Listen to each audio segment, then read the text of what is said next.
आमच्या Vyankatesh Nandanvan, Vyankatesh little heart, Vyankatesh solid, Vyankatesh paradise या site मध्ये दिवाळी निमित्त बुकिंग करणाऱ्या ग्राहकांना खास सवलत।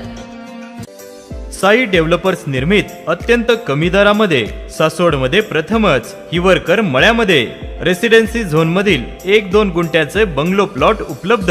Amenities, separate electric DP, drainage line, main road, 40 फुटी डांबरी रस्ता, अंतर्गत 15 फुटी डांबरी रस्ता, सर्व सोयींयुक्त 1 ते 2 गुंठ्यांचे रेडी प्लॉट कमीत कमी किमतीमध्ये। सर्वसामान्य लोकांना परवडेल असे स्वप्नातले घर बंगले बांधण्यासाठी आजच संपर्क करा। साई डेव्हलपर्स, आमचा पत्ता हिवरकर मळा, सासवड, सर्वे नंबर 53/14। अधिक माहितीसाठी संपर्क मोबाईल 9850 53 39 06 आणि 9890 01 79 28। तमाम बारामती लोकसभा मतदारसंघातल्या सगळ्या मतदारांचे राष्ट्रवादी काँग्रेस पक्ष, शिवसेना, काँग्रेस पक्ष, आम आदमी पार्टी आणि प्रकाश आंबेडकरजी आणि सगळ्या मित्रपक्षांचे मी मनपूर्वक आभार मानते। आणि खरं तर हा निर्णय जो आता हातात आला आहे, खरं तर ह्याच्यातून एकच मी म्हणेन की जबाबदारी वाढली आहे। आणि आज आमच्या ह्या गुलालामध्ये आपणही सगळे सहभागी झाला, ह्याबद्दल मनपूर्वक आभार मानते। रामकृष्ण हरी।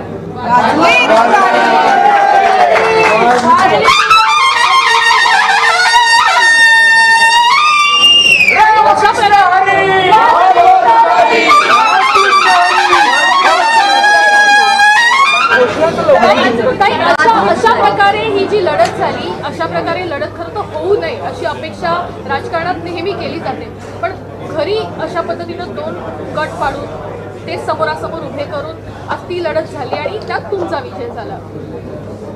माझी लढाई ही एक वैचारिक लढाई होती, जे मी सातत्याने माझ्या पूर्ण कॅम्पेनमध्ये म्हणलेले। माझी लढाई ही वैचारिक असते आणि कधीही मी वैयक्तिक टीका भारतीय जनता पक्षावरही कधी फ्लोअर ऑफ द हाऊस किंवा संसदेत ही केलेली नाही, कारण का माझी वैयक्तिक कुणाचीच लढाई नाही आहे। ही एक वैचारिक लढाई आहे आणि त्याच्यामध्ये महागाई, बेरोजगारी आणि भ्रष्टाचार या ज्या पद्धतीने महाराष्ट्र आणि देशाच्या जनतेने दाखवून दिलं आहे की हे देशासमोरची सगळ्यात मोठी आव्हानं आहेत, म्हणजे महागाई, बेरोजगारी आणि भ्रष्टाचार। आणि ज्या पद्धतीने भारतीय जनता पक्षाचे खासदार हे आमच्या समोरच बोललेले आहेत की संविधान बदलायची भाषा जी त्यांनी काढली, आणि ज्या पद्धतीने आईस म्हणजे इन्कम टॅक्स, CBI आणि EDचा जो वापर, गैरवापर, ह्या सगळ्याला मला वाटतं महाराष्ट्र आणि भारताच्या जनतेने त्याचं उत्तर दिलं। राजकारणात पहिल्यांदाच निवडणूक लढलेल्या आहेत, त्यांनी जी लढत दिली त्याबद्दल तुम्ही काय म्हणता? माझी लढाई वैयक्तिक कुणाचीच नव्हती, माझी वैयक्तिक लढाई NDAशी होती। त्याच्यामुळे कोणीतरी कॅन्डिडेट उमेदवार माझ्या विरोधात उभा राहणार तर तो NDAचा कॅन्डिडेट होता माझ्या। तुम्ही जसं म्हटलंय की भ्रष्टाचार, बेरोजगारी हे महत्त्वाचे मुद्दे होते, महागाई हे महत्त्वाचे मुद्दे होते, पण कुठेतरी मूळ सरकार जे आहे ते या मुद्द्यावरून भरकटत चाललं होतं का? वेगळ्याच मुद्द्यांकडे ही लढाई जी आहे ती नेण्याचा प्रयत्न केला गेला होता का? आता जे त्यांनी केलं ते केलं, आम्ही आमचे मुद्दे सोडले नाही। ही लढाई जी होती ती पवार विरुद्ध पवार होती। जेव्हा ही निवडणूक झाली तेव्हा सुद्धा तुम्ही अजित पवारांच्या घरी गेलेला होता तुमच्या काकींना भेटायला। आता हा विजय झाल्यानंतर तुम्ही अजित पवारांना आणि तुमच्या वहिनींना काय सांगता? मी त्यांच्या घरी नाही, मी माझ्या घरी गेले होते। ते पवार फॅमिलीचं घर आहे, जेवढं माझं घर आहे तेवढंच रोहितचं आहे, तेवढंच रेवतीचं आहे, आमच्या सगळ्यांचं फॅमिलीचं घर आहे, ते वैयक्तिक कोणाचंच घर नाही। आणि माझ्या काकी राहतात, त्याच्यामुळे माझ्या काकींचं घर आहे। तुम्ही काय सांगाल आता अजित पवारांना आणि सुनेत्रावर? माझ्यापेक्षा दोघं वयाने खूप मोठे आहेत, वयाने पण मोठे आहेत आणि नात्यानेही मोठे आहेत। तुम्हाला वाटतं की नात्यांचा वापर या राजकारणामध्ये काही अदृश्य शक्तीने करण्याचा प्रयत्न केला?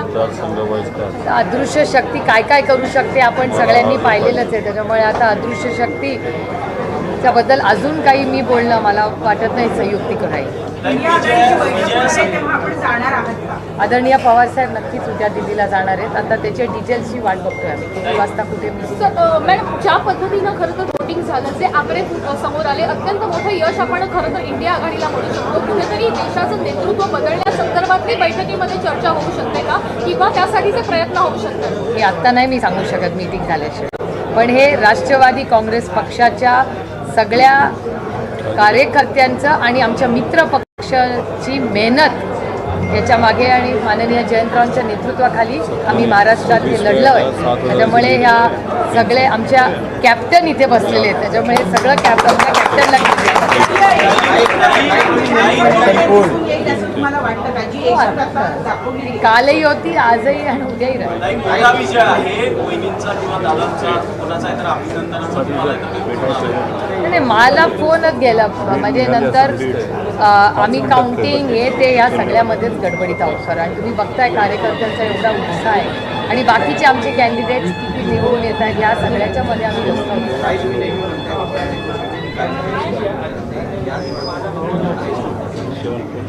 श्रमलेल्या बापासाठी लेक नारळाचं पाणी, लढणाऱ्या लेकीसाठी बाप बुलंद कहाणी. कार्यालयाच्या बाहेर बॅनर लागले होते 10 पैकी 7. हा कॅप्टनला विचारा. हिंदी करू का झालं मराठी हिंदी में ताई हिंदी में तो इथे इथे ताई घालू नको. हिंदी में बता दीजिए कि आज जीत पर आपका पहला रिएक्शन, पूरे देश की नजर आपकी कॉन्स्टिट्यूएंसी में थी, वो जीत पर आपका रिएक्शन, डबल रिएक्शन आपका? नहीं, ये तो पूरा क्रेडिट महाविकास आघाड़ी और हमारे जो मित्र पक्ष है और तमाम कार्यकर्ता जिन्होंने मेहनत की उनको जाता है. सर नहीं, एक सवाल ये है कि पवार वर्सेस पवार करने की कोशिश की गई. उस वक्त आपने कहा कि ये सब बीजेपी कर रही है, इसके पीछे बीजेपी है. अब खुद बीजेपी जो है इस वक्त 240-45 के आसपास है, उनके पास भी वो फिगर नहीं जहाँ वो अकेले के दम में सरकार बनाए. तो बीजेपी हमेशा प्रेशराइज करती रही.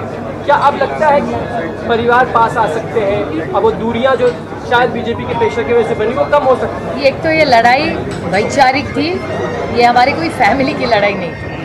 और मेरे ख्याल से कल इंडिया की मीटिंग है कल दिल्ली में, तो तब बहुत सारे और कल तक सारे रिजल्ट्स आ जाएंगे.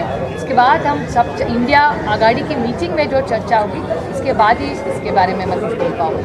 अजित पवार को आप क्या कहना चाहेंगी? जब प्रचार चला तो जिस तरीके की उन्होंने भाषा का इस्तेमाल किया, जिसका कंटेंट उनके भाषण का रहा, वो आपके लिए दुख देने वाला रहा होगा कि इतने स्तर पर तो जाने की ज़रूरत नहीं है. मेरे ख्याल से मुझ पे जो संस्कार हुए अपने उम्र से और ओहदे से बड़े, उनके बारे में कभी कुछ कहना नहीं चाहिए. इसके अलावा ये है कि हम अगर राष्ट्रीय स्तर पर देखें तो उमर अब्दुल्ला हारते हुए हमें नज़र आते हैं. कन्हैया कुमार जो हैं वो दिल्ली से बहुत तगड़ा टक्कर दे रहे थे, वो नहीं जा पाए. आपकी स्थिति इतनी अच्छी नहीं रही दिल्ली में. ये जो पूरा अलायंस जो है अच्छा कर रहा है, लेकिन कई जगहों पे उनको जो कहे कि बहुत अच्छी कोशिश होनी चाहिए शायद होती हुई नज़र नहीं आई. नहीं, अभी कल जब इंडिया की मीटिंग होगी उस पर हर सीट पे चर्चा होगी. और कहाँ कहीं भी अभी देखिए आप भूल रहे हैं कि यूपी में कितना बड़ा अच्छा किया है. तो अखिलेश जी और राहुल जी ने जो काम, और प्रियंका जी का बहुत बड़ा कंट्रीब्यूशन था इसमें. तो मैं अखिलेश जी और राहुल जी और प्रियंका जी ने जो यूपी में जादू किया है, ये बहुत अच्छा काम सब ने मिलके किया है. तो मैं उन तीनों का बहुत और उनके सारे कार्यकर्ताओं का अभिनंदन करती हूँ. लगता है नीतीश कुमार और बाकी के अलायंस जो दूर चले गए थे वो पास आ जाए तो सरकार बन सकती है. गवर्नमेंट आप दे सकते हैं. पूरा रिजल्ट जब तक ना आए और कल की इंडिया की मीटिंग जब तक ना हो तो कुछ बोल नहीं सकते हम. इंडिया की बहुत जल्दबाजी होगी बोलना. ये भी चर्चाएं चल रही हैं कि बिहार के मुख्यमंत्री थी, उनको प्रधानमंत्री का एक ऑफर दिया गया है कि मैंने तो नहीं सुना है.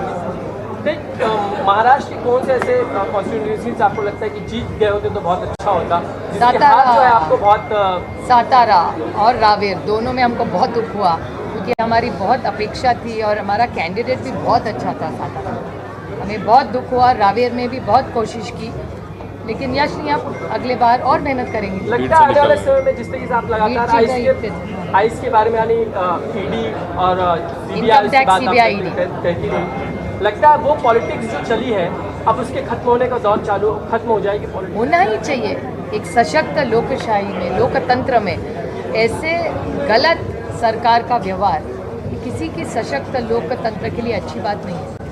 इसके अलावा जो हम स्थिति देख रहे हैं, खासकर जिन्होंने पार्टियां तोड़ी, पार्टियां छोड़कर अलग हुए, हम अजित पवार की बात कर रहे हैं, एकनाथ शिंदे की बात कर रहे हैं, लोगों ने उनको सबक सिखाया, ऐसा आपको लगता है?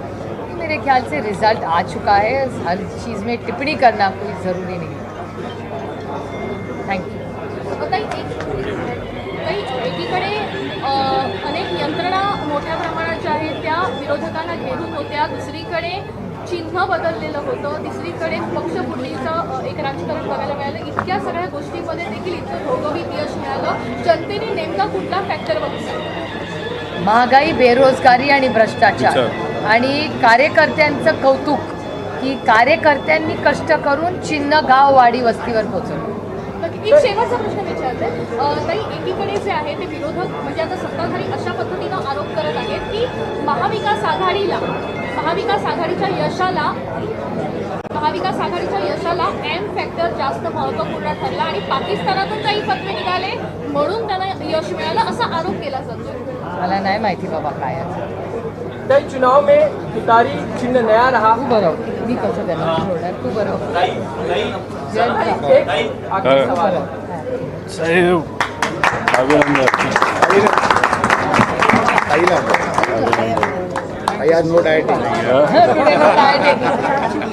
किती पेढे का? रामकृष्ण हरी. रामकृष्ण हरी.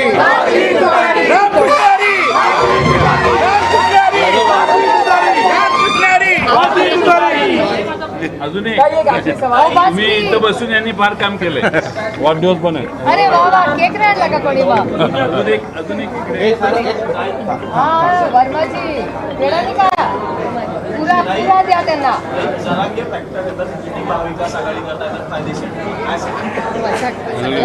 इलेक्शन फायद्या आणि तोट्यासाठी नसतं करायचं, देशाची सेवा करण्यासाठी करायचं. कहीं आपको लगता है तुतारी और नाम जो पार्टी का जो इस वक्त है वही विधानसभा में रहने की जरूरत है? कैप्टन से पूछिए. आप बताइए, कार्यकारी अध्यक्ष हैं. अभी देखेंगे ना, कोर्ट में तो केस चल ही रहा है, आगे देखेंगे. एक दिन में क्यों, अभी तो रिजल्ट आया है, थोड़ा पूरा सब उसका स्टडी भी कर ले. कल ईडिया की मीटिंग में, उसके बाद हमारी पार्टी की मीटिंग 9 और 10 दोनों दिन है, उस दिन इस सब चीज़ों पे चर्चा होगी. तुतारी को एक्सेप्ट किया लोगों ने? Data speaks for it self. अरे थँक्यू. अरे सगळ्यांना पेढे द्या ना बाबा, पत्रकारांना पेढा, चहा आणि कुणाचे गुलालानी कपडे खराब झाले असतील तर आय एम सॉरी.